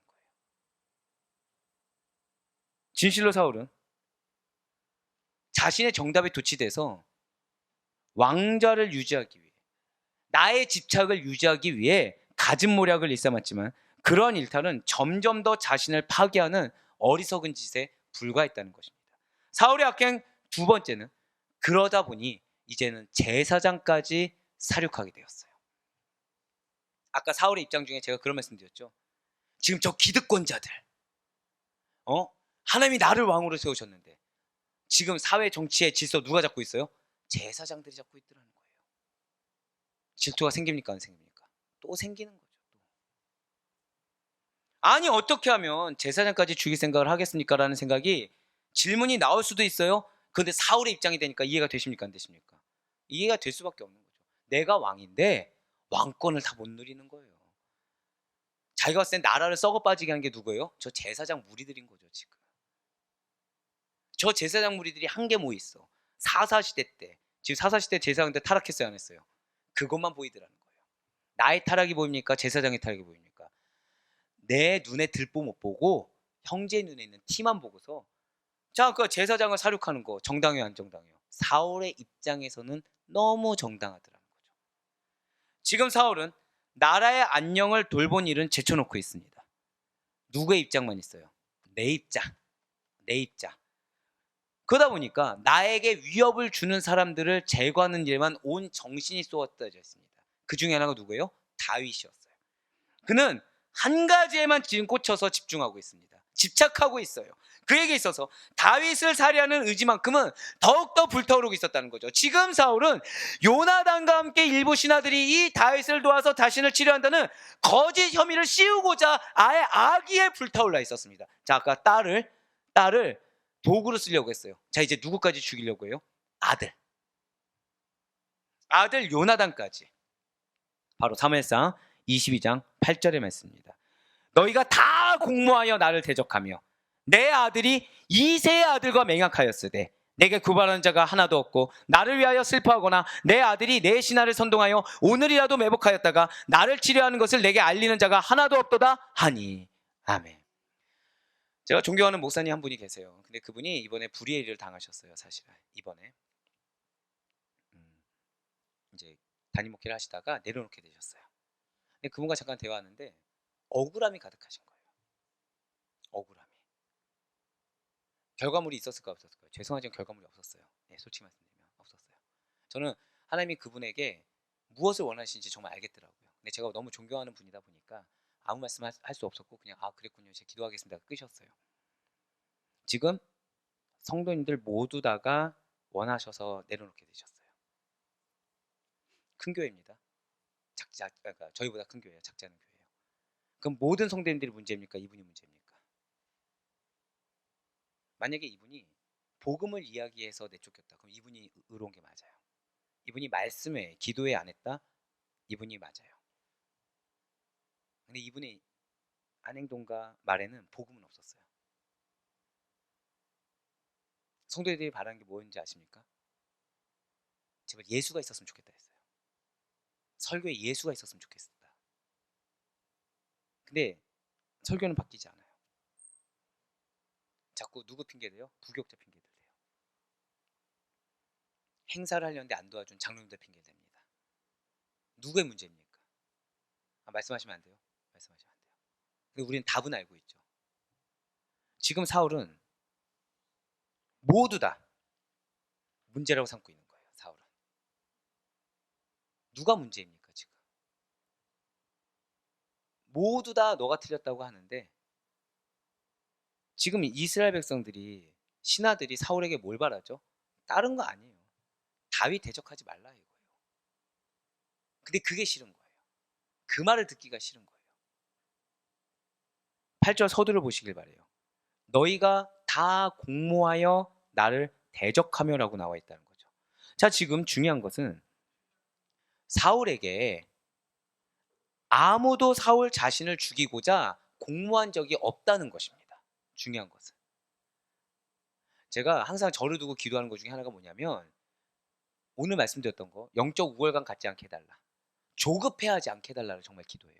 왜냐하면 사람이 조급하면 본질에서 자꾸 무언가를 더 하려고 합니다. 사람이 다급해지면 본질 외의 것을 자꾸 무언가를 끼워 맞추려고 해요. 그러다 보면은 그런 적이 없는데, 그러니까 우리 성도님들이 저에게 그런 걸 바란 적이 없는데 마치 그런 걸 바라는 것처럼 착각하게 된다는 거죠. 결국 제가 막 행사를 주관을 해요. 그러면서 뭐라고 얘기해요? 성도님들이 원한 걸 했다고 하는 거예요. 내가 나를 위해서 한 것이 아니라고 얘기하는 거죠. 사울이 지금 뭐라고 해요? 아무도 사울을 죽이려고 공모한 적이 없어요. 그런데 홀로 피해망상증에 걸린 환전처럼 자신의 주위 사람들을 의심하기 시작하더라는 것입니다. 아무도 그렇게 말하지 않았는데 자신이 그렇게 착각 속에 빠져 산다는 거예요. 다윗을 매장시키기 위해서, 하나님의 뜻에 의해서 다윗을 도와준 나의 아들 요나단까지도 반역을 공모한 자로 몰아넣는 파렴치한 말, 위험한 말을 아무렇지 않게 하고 아무렇지 않게 그렇게 생각을 한다는 거예요. 이 마음 가운데 또 뭐가 있어요? 원망만 있다는 거죠. 근데 문제는 원망의 근거가 있습니까? 근거가 없다는 거예요. 원망의 근거가. 원망의 근거는 딱 하나예요. 역시나 나의 의로움, 나의 집착, 나의 기준. 원망의 근거 어디에 있어요? 나예요. 또 나. 영적 우월감의 근거 뭐예요? 나예요. 나에 대한 집착. 이스라엘 민심이 다윗에게 넘어갔다는 사실을 사울 압니까? 모릅니까? 이미 알고 있어요. 그렇기 때문에 그의 시기심이 지금 극에 달해 있는 것입니다. 그래서 자신의 주위에 있는 사람들을 마치 전부 다 나의 대적자요 나라의 반역자인 것처럼 스스로가 홀로 거짓 혐의를 뒤집어 쓰고 있다는 거죠. 그런데 그러던 와중에 사단이 이제 역사하죠. 이런 사울에게 도액이라는 간신이 다윗에 대한 안 좋은 소문을 퍼뜨리게 됩니다. 산 여러분들, 여러분들이 무엇에 매여 있느냐가 정말 중요합니다. 내가 사단에 매여 있잖아요. 기가 막힐 정도로 미혹하는 자들만 옆에 붙습니다. 간신배들만 붙어요. 근데 내가 복음에 붙들려 있잖아요. 그러면은 기분 나쁠 정도로 쓴소리하는 얘기하고 나니까 되게 행복한 사람이었네요. 가정에서 쓴소리하는 사람이 있다는 게 되게 행복하다. 눈물이 날 뻔했네.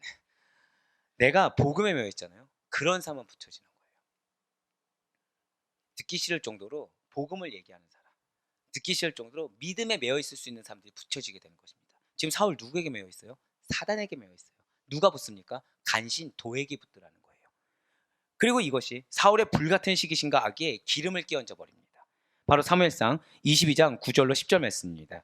그때 에돔 사람 도액이 사울의 신하 중에 섰더니 대답하여 이르되 이새의 아들이 노베 와서 아히두베의 아들 아히멜렉에 이른 것을 내가 보았는데 아히멜렉이 그를 위하여 여호와께 묻고 그에게 음식도 주고 블레셋 사람 골리앗의 칼도 주더이다.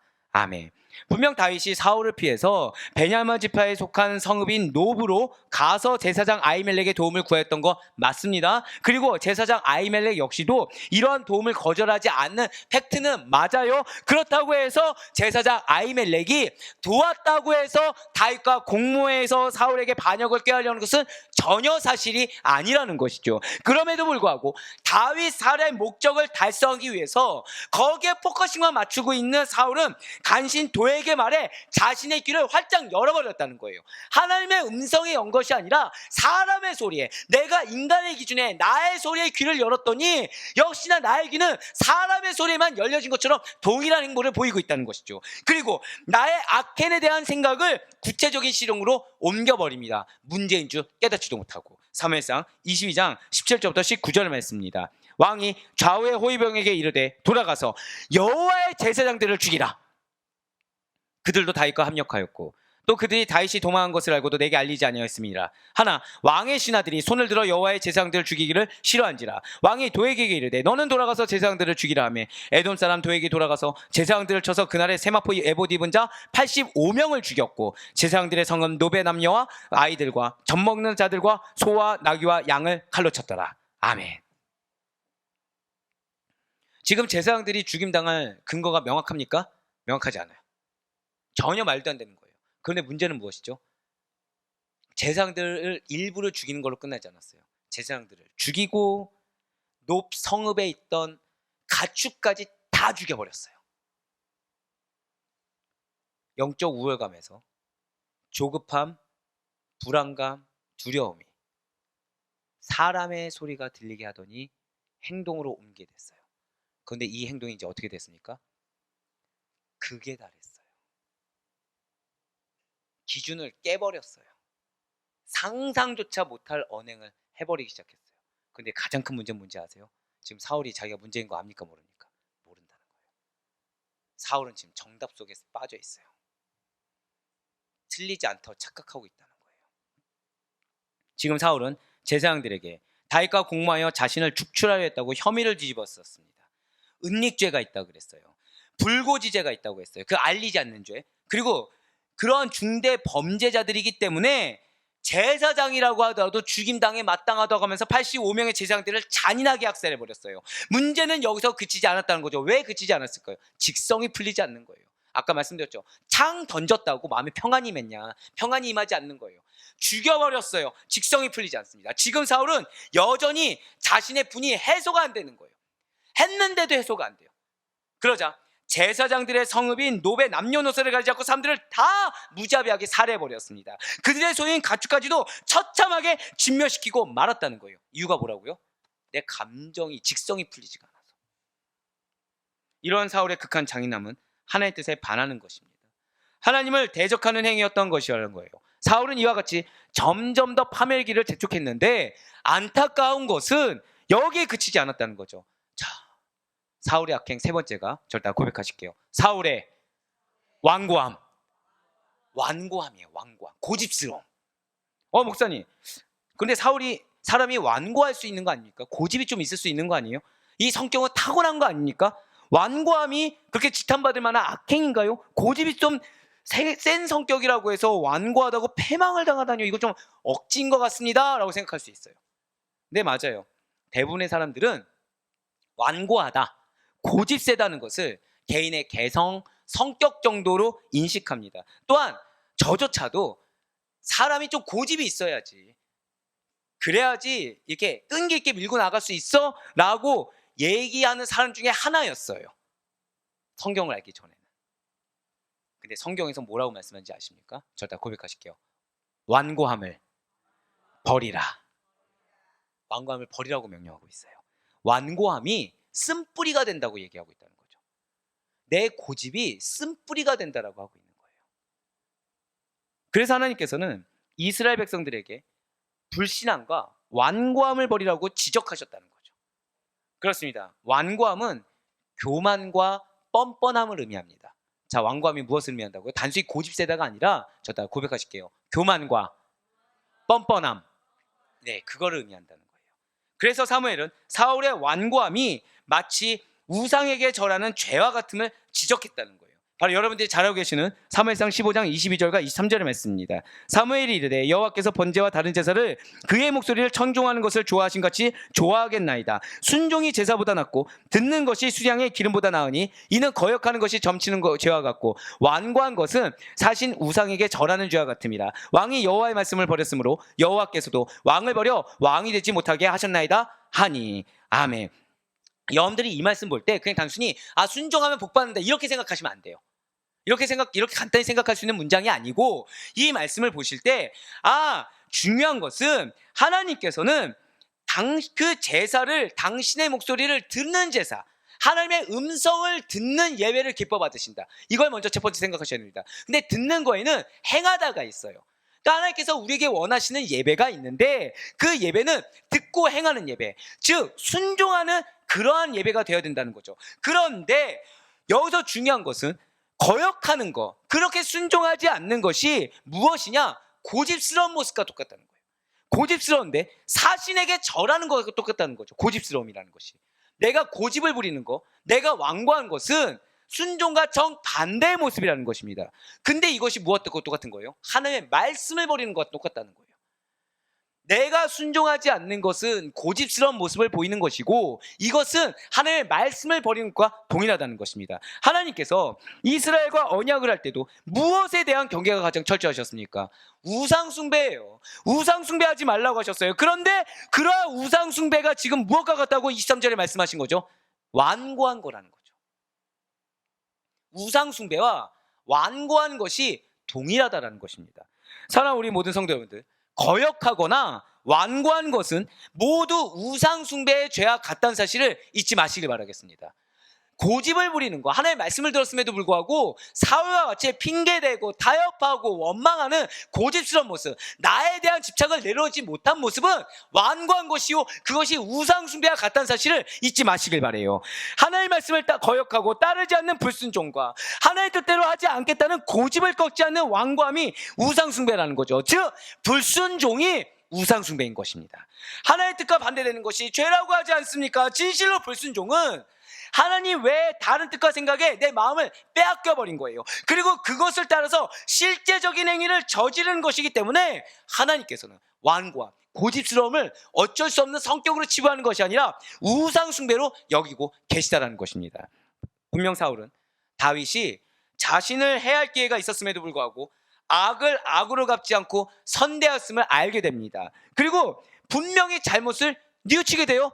그렇지만 또다시 완고해져서 다윗을 해하고자 한다는 것이죠. 사랑하는 여러분들, 고집스러움은 집요해요. 내 고집은 처절할 정도로 집요합니다. 우리 일생일 때의 승부 중에 하나가 내 고집을 버리는 거. 그래서 자기 부인을 할 때 내 고집, 내 집착 버리는 것이 사실은 일생일 때의 승부일 정도로 집요하다는 것이죠. 이에 대해서 다윗은 사울과는 또 다르게 행한다는 거예요. 악에 대해서 선으로 갚습니다. 사무엘상 26장 8절과 9절 말씀이에요. 아비새가 다윗에게 이르되 하나님이 오늘 당신의 원수를 당신의 손에 넘기셨나이다. 그러므로 청하노니 내가 창으로 그를 찔러서 단번에 땅에 꽂게 하소서. 내가 그를 두 번 찌를 것이 없으리이다 하니 다윗이 아비새에게 이르되 죽이지 말라. 누구든지 손을 들어 여호와의 기름 부음 받은 자를 치면 죄가 없겠느냐 하고. 아멘. 지금 다윗의 용서의 근거는 무엇입니까? 하나님이에요. 하나님. 사울의 근거는 누구죠? 나예요. 다윗의 근거 누구예요? 하나님. 창으로 찔러 죽이라는 아비새의 당연한 말에 다윗은 하나님께서 기름 부음 받은 자입니다. 기름 부음을 허락하신 자입니다. 라는 사실로 용서했다는 거죠. 선대했습니다. 이러한 다윗의 선행에 대해서 사울의 마음이 움직여요. 재차 자신의 잘못을 시인하게 됩니다. 사랑하는 여러분들의 선행, 여러분들의 하나님 기준에서의 언행은 절대 헛되지 않음을 믿으시길 바랍니다. 다만 끝까지 가셔야 된다는 거예요. 우리에게 놓여진 영혼은 완고할 수 있습니다. 우리에게 놓여진 영혼은 우리보다 크게 될 영혼이기 때문에 사단이 놓지 않으려고 할 거라는 거예요. 그 집요함은 엄청날 거라는 거죠. 그렇기 때문에 우리는 일일배에서는 안 돼요. 우리는 끝까지 행해야 됩니다. 저다 고백하실까요? 반드시 변화됩니다.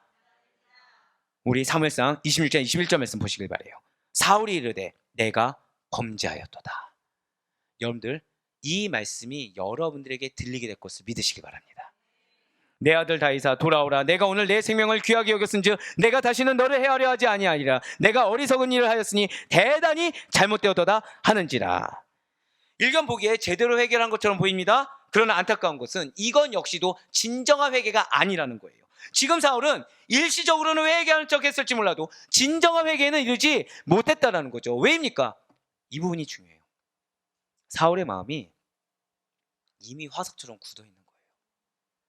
죄된 과거를 청산하고 새롭게 삶을 전환하기에는 이미 때가 너무 늦어버렸습니다.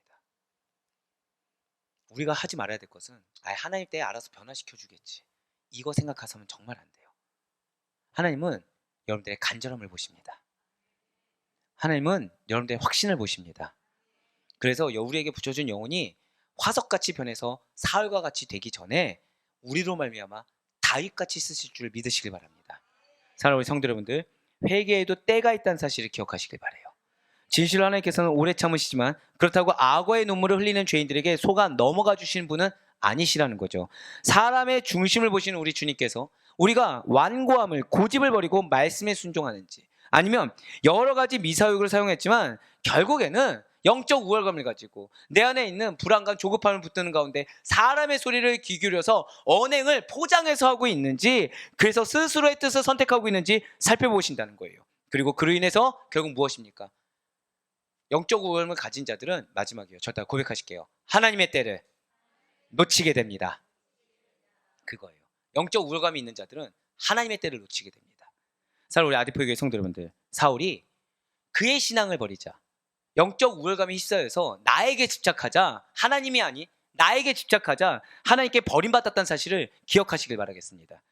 하나님 한 분만을 믿는 믿음을 저버렸어요. 신앙의 도리에 어긋난 행위란 사울이었습니다. 그는 하나님의 변절자요 파멸이 예정된 자예요. 사울은 결국 길보아산에서 아들 요나단과 아비나답, 말기수아를 잃고 자신의 병기를 든 자와 자결함으로써 파란만장한 인생을 마치게 되었다는 거죠. 사무엘상 31장 3절에서 6절 말씀 보시면 사울이 패전합니다. 활쏘는자가 따라잡아요. 사울이 그 활쏘는자에게 중상을 입으니까 너의 칼을 빼서 그것을 나를 찌르라고 한다는 거예요. 할례 받지 않는 자들이 와서 나를 찌르고 모욕할까 스스로 먼저 두려워합니다. 무기를 든 자가 심히 두려워서 행하지 않으니까 어떻게 합니까? 사울이 자기 칼을 뽑아서 엎드려 버려요. 사울과 그의 세 아들과 무기 든 자와 그의 모든 사람이 다 그날에 함께 죽게 됩니다. 결국 사울은 그의 죽음을 불신앙으로 맞이했어요. 생명의 주권이 하나님께 있습니다. 믿으십니까? 근데 자신도 모르는 사이에 그것을 부정한 채 스스로 목숨을 끊는 죄를 지어버렸다는 거죠. 끝까지 자신이 기준이에요. 끝까지 뭐가 문제인지 모르는 상태에서 죽음까지 그렇게 맞이하게 됩니다. 진실로 자살은 자기에 대한 하나님의 계획을 불신하는 태도요, 또한 자기 안에 있는 하나님의 형상을 파괴하는 반신앙적인 행위입니다. 사울의 범죄를 하나님께서는 이스라엘 전체의 범죄로 규정하셨어요. 이스라엘 군사들이 블레셋 군사들에게 몰살당하도록 내버려 두셨다는 거죠. 즉 사울의 최후는 스스로로 끝나지 않았어요. 저를 따라 고백하실까요? 공동체의 불행, 공동체의 불행까지 초래했다는 것입니다. 이러한 사울은 그의 삶이 순탄치 않은 것에서 끝나지 아니라 죽음까지도 비참했습니다. 초대 이스라엘 왕 사울은 폭군이요 시기와 질투에 사로잡힌 자에 불과했어요. 완고했습니다. 제사장을 죽이는 데 있어서도 서슴지 않을 정도로 종교 질서를 무너뜨리는 데 있어서도 나라의 근간을 흔드는 데 있어서도 어떠한 뉘우침이 없었어요. 나에게만 집착해서 왕권 유지가, 나 하나 인정받고 나 하나 잘 살아보는 게 목적이었다는 거죠. 스스로의 욕심이 우선이었습니다. 그 결과는 공동체까지 파멸됐어요. 우리가 이러한 자가 아니란 사실을 감사하시기 바랍니다. 비록 내 마음에 거리끼더라도 하나님과 동행하기 때문에, 유기하는 자가 아니라, 사람의 음성을 들리는 자가 아니라 하나님의 음성이 나를 찔러서 거북할 정도로 들리는 것이 얼마나 큰 감사인지 깨달을 수 있는 여러분과 제가 되길 간절히 소망합니다.